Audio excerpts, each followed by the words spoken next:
Alrighty, well, right now we are seeing some sunshine across portions of green country, but we will see an increase in cloud coverage as we go towards this evening. So Brookside camera all on our Wade's RV Weather Camera Network. At least it's dry. It is unfortunately still on the chillier side, but as you can see, we're almost at about 40 degrees. So 38 right now in Tulsa, 39 in Muskogee, 40 down towards Stigler. We do have those nice southerly winds. Those are going to remain between 5 to 15 miles per hour, and that's bringing in a little bit of some warmer conditions. Of course, looking at the extended, this does look to be the warmest up until this coming weekend. So 13-mile-per-hour wind gust right now, keeping afternoon highs in the mid 40s to lower 40s towards the north, and then almost near 50 as we look towards those southern counties. So today, highly recommend using it to run any last-minute errands and take those necessary winter precautions, because you really don't want to be out traveling for Tuesday, especially not Wednesday, and maybe not even Thursday. So you're looking at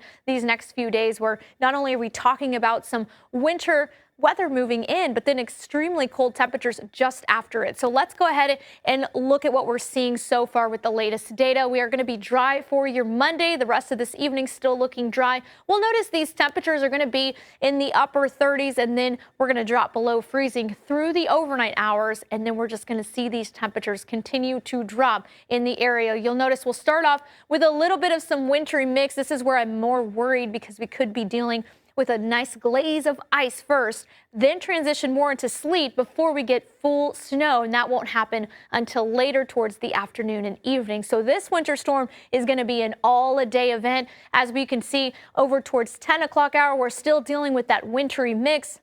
Areas just towards the south could be dealing more of some cold rain, and then potentially just some light ice, which is very unfortunate for traveling as well. Now, our northern counties, this is area we're going to watch for a lot more heavier snowfall totals, because that's going to quickly transition compared to where we are currently in Tulsa. This will mainly be snow as we approach that 3-4 o'clock hour, and then by 5 o'clock, we're mostly all dealing with some of that snow. This currently is the indicator of who's going to be dealing with those higher snowfall totals, which as of now still looks to be further towards the north. Unfortunately, with this, we're talking some strong northerly winds, which means we could be dealing with some blowing snow. Keep that in mind. Temperatures in the teens, and then by midnight, we're finally going to start to dry off. So that's why here we're in that winter storm warning. Areas in the winter weather advisory, this is the location where we could be dealing with more ice accumulation possible.